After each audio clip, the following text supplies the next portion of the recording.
termasuk negara yang berhasil mengendalikan pandemi COVID-19 dengan baik dan sekaligus bisa menjaga stabilitas ekonominya. Kebijakan gas dan rem yang menyeimbangkan penanganan kesehatan dan perekonomian menjadi kunci keberhasilan kita. Kalau kita lihat dalam beberapa bulan terakhir, pandemi COVID-19 semakin terkendali. Per 27 Desember 2022, kasus harian 1,7 kasus per 1 juta penduduk, positivity rate mingguan itu 3,35%, tingkat perawatan rumah sakit atau BOR berada di angka 4,79%, dan angka kematian di angka 2,39%. Ini semuanya berada di bawah standar dari WHO. Dan seluruh kabupaten kota di Indonesia saat ini berstatus PPKM level 1, di mana pembatasan kerumunan dan pergerakan orang di tingkat rendah. Setelah mengkaji dan mempertimbangkan perkembangan tersebut, kita ini mengkaji sudah lebih dari 10 bulan, dan lewat pertimbangan-pertimbangan yang berdasarkan angka-angka yang ada, maka pada hari ini pemerintah memutuskan untuk mencabut PPKM yang tertuang dalam Instruksi Mendagri nomor 50 dan 51 tahun 2022. Jadi tidak ada lagi pembatasan kerumunan dan pergerakan masyarakat.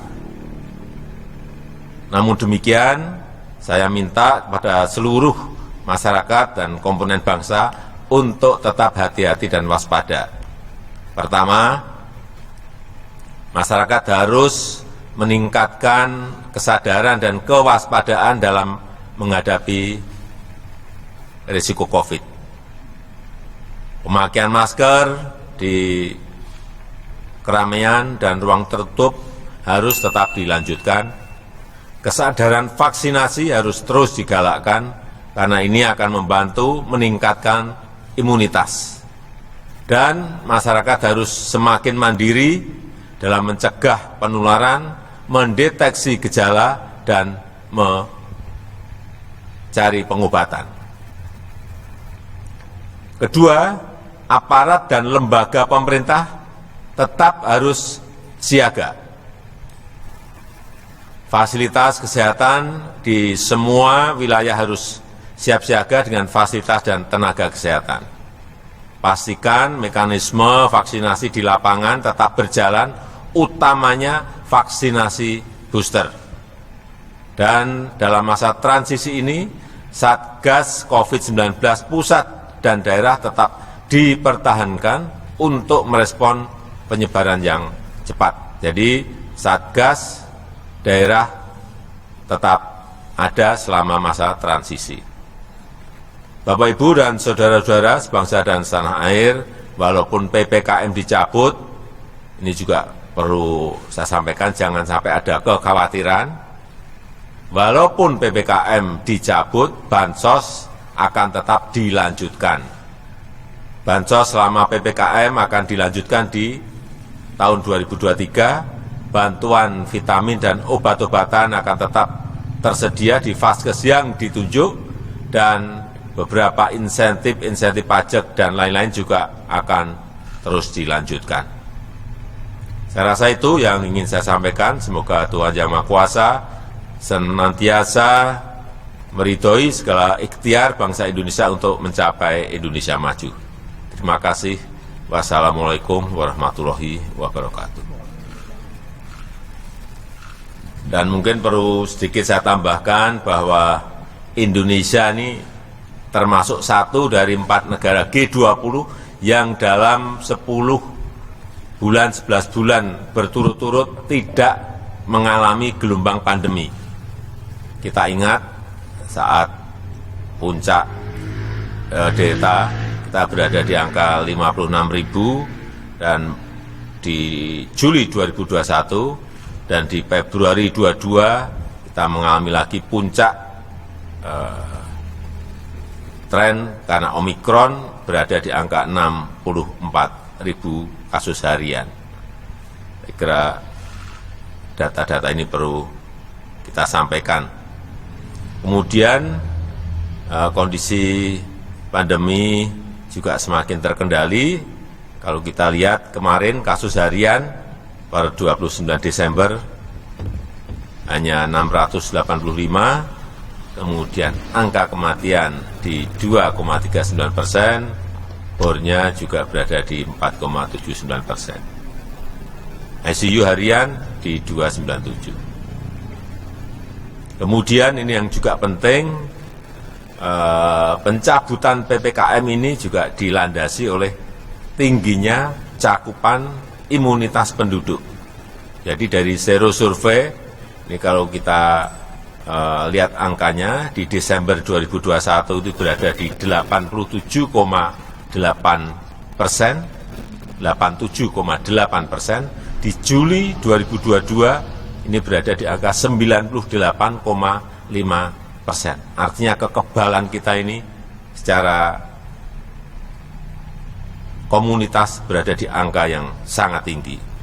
Dan jumlah vaksinasi sampai hari ini berada di angka 448.525.478 dosis. Ini juga sebuah angka yang tidak sedikit. Saya rasa itu tambahan.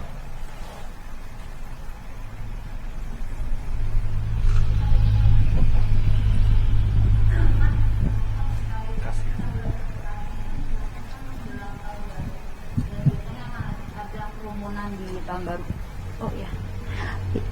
Selamat sore Pak, saya Nina dari Harian Kompas.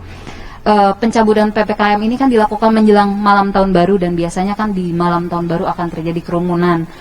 Apakah ada antisipasi dari pemerintah untuk mencegah terjadi lonjakan baru misalnya ketika setelah tahun baru, libur tahun baru ini berakhir? Juga saat ini kan di beberapa negara tetap ada lonjakan kasus, meskipun Indonesia tidak ya Pak, tapi kan negara lain seperti Cina misalnya juga masih mengalami penambahan kasus yang cukup lumayan. Antisipasinya seperti apa? Apakah juga untuk orang-orang yang datang dari negara-negara dengan kasus-kasus cukup banyak, apakah akan ada antisipasi khusus, akan ada perlakuan khusus seperti itu Pak? Terima kasih. Ya, tadi sudah saya sampaikan angka-angkanya bahwa imunitas kita dari Sero Survey itu berada di angka 98,5% di bulan Juli. Angka itu yang kita pakai pegangan, bahwa kekebalan imunitas kita itu sudah sangat baik. Sehingga tidak perlu seperti negara-negara lain kita harus mengadakan PCR lagi di bandara. Dan sejak Februari 22 beberapa negara juga mengalami puncak baru varian Omikron. Kita pernah juga berhasil mengendalikan dan kita termasuk sedikit negara dunia yang tidak mengalami gelombang pandemi dalam 10 bulan, 11 bulan berturut-turut. Artinya apa? Pencabutan PPKM ini tidak asal cabut. Dilandasi kajian-kajian sains, termasuk masukan-masukan dari para epidemiolog tentang tadi imunitas masyarakat seperti apa, perkembangan virusnya seperti apa, semuanya itu sudah melalui kajian-kajian dan melihat perkembangan dari bulan ke bulan seperti apa. Jadi ini sebuah kehati-hatian kita tidak tergesa-gesa mencabut pada saat itu. meskipun tidak ada lonjakan kasus.